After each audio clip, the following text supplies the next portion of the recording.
Hello mga ka-Money-wise! Welcome back to my channel. Ang topic natin for today's video ay ang 5% tax credit benefit ng pera. How does it work at paano ito mapapakinabangan? Quick background muna about pera para sa mga hindi pa familiar dito. PERA stands for Personal Equity and Retirement Account. Isa itong voluntary retirement savings and investment program ng government that offers tax incentives to encourage Filipinos to save and invest for retirement. Pangdagdag ito sa SSS or GSIS retirement benefits na makukuha mo pag nag-retire ka. This video is for educational purposes only. I am not affiliated with or connected to any PERA administrator. For questions about your personal PERA tax credit, please contact your PERA administrator. What are the key benefits of a PERA account? Pwede kang makakuha ng 5% tax credit up to 10,000 pesos per year for Filipinos living in the Philippines and up to 20,000 pesos per year naman for overseas Filipinos. Next is no dividend tax and no interest income tax. So for stocks and REITs, walang 10% withholding tax on dividends. And for other products such as money market or bond fund, walang 20% withholding tax ang interest. Kaya higher ang earnings ng money market at bond fund sa PERA account versus regular account. So, hindi rin kailangang magbayad ng estate tax and protection ito from bankruptcy. Ano nga ba ang 5% tax credit? Under the PERA account, PERA contributors are entitled to a tax credit equivalent to 5% of your total annual PERA contributions. Kaya the more you contribute, the higher your tax credit. And pwede mo magamit ang tax credit na ito to reduce the income tax na kailangan mong bayaran sa BIR.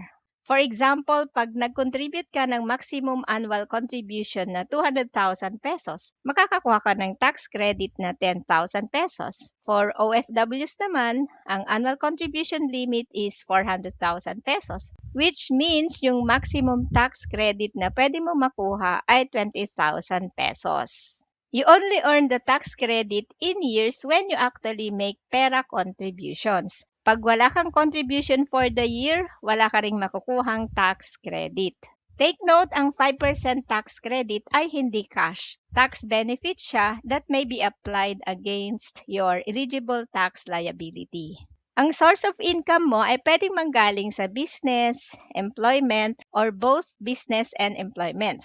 For an employee or self-employed individual, pwede mong magamit ang tax credit sa income tax liability mo. Pero hindi siya pwedeng gamitin sa other type of taxes. For overseas Filipinos, ang income earned abroad ay exempted sa Philippine income tax. So kung wala kang income sa Philippines, pwede mong gamitin ang iyong 5% PERA tax credit para sa national tax and capital gains from the sale of real estate property. However, hindi pwedeng gamitin sa local government taxes like local business tax or real estate tax or amilyar. Paano mag-claim ng PERA tax credit? Kailangan mo muna mag-contribute sa iyong PERA account within the calendar year. And then your PERA administrator, example, Dragonfly Securities, will file the application for the issuance of PTCC or PERA Tax Credit Certificate sa BIR within 60 days after year end on behalf of PERA contributors. Once issued, you can request a copy of your TCC from your PERA administrator. For those who have PERA account with Dragonfly, here's the process for requesting your PERA tax credit certificate. First, submit your PTCC request to Dragonfly Securities. And then Dragonfly will forward your request to the BIR for processing on your behalf. And then all requests are subject to BIR validation and approval. So processing times may vary. Once your PTCC has been approved, Dragonfly will send it to you via email. Make sure that the information you provide is complete and accurate. Kasi incomplete or incorrect details may cause delays. According to Dragonfly, in the future, you will be able to download your PTCC through the Dragonfly mobile app. This feature is coming soon, so wait na lang sa announcement ng Dragonfly. Kailan pwedeng magamit ang PTCC? For example, if you make pera contributions ngayong 2026, based dito sa sample timeline ng Dragonfly, your PTCC is expected to be issued in early 2027. Magagamit mo ang 2026 PTCC when you file your tax year 2027 income tax return in April 2028. Hindi mo agad magagamit ang tax credit after making your pera contribution.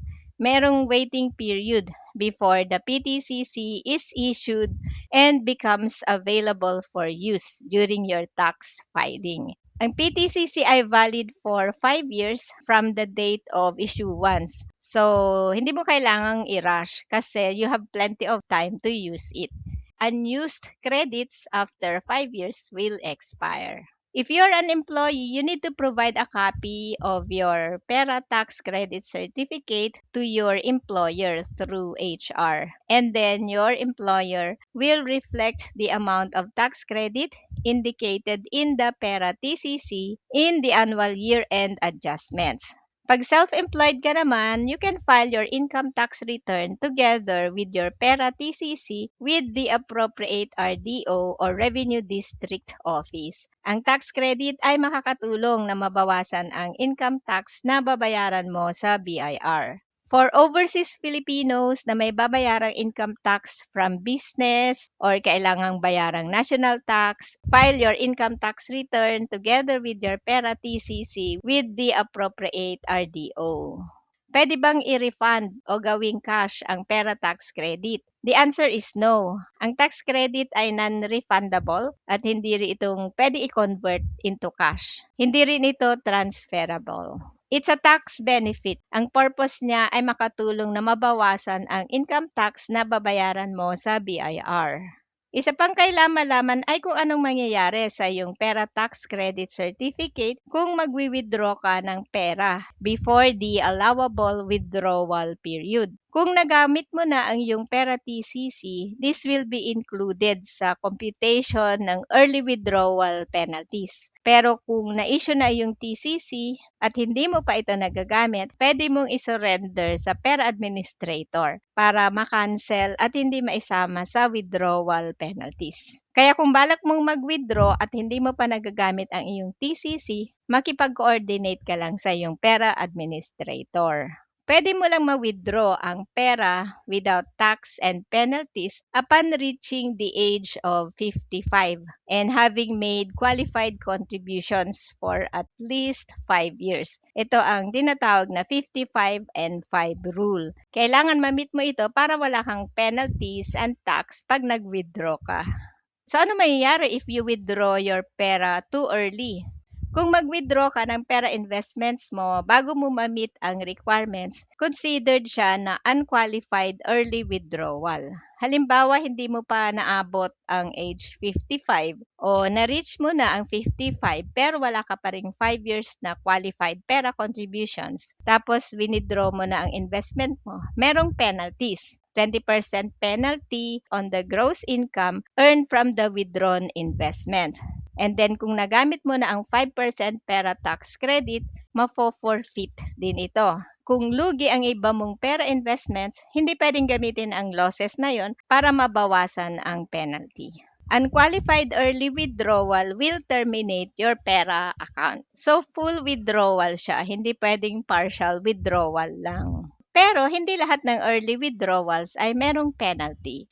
Pera allows withdrawals without penalties under certain condition gaya ng hospitalization of more than 30 days or permanent disability. So if that's the case, then pwede mong i-withdraw ang iyong pera investments. At syempre, kapag na-meet mo na ang 55 and 5 rule, qualified ka na. And then, pwede mong i-withdraw your entire pera balance or withdraw only the amount you need. Pwede pa rin magtuloy-tuloy, mag-contribute sa pera. Kung wala ka pang Pera account at gusto mo mag-open ng Pera account with Dragonfly, you can sign up using my referral code MoneyWise. Or pwede mo rin i-click yung link sa description below. Thank you for watching and supporting the MoneyWise Engineer.